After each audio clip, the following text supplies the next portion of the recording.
กินหมักน้ำใหญ่เด้อ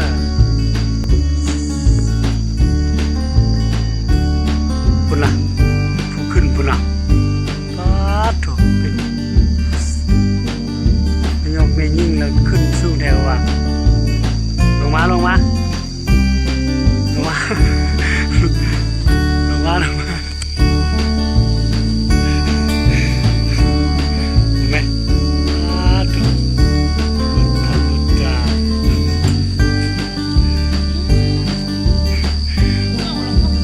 พอแล้วไม่เรียกจะเอา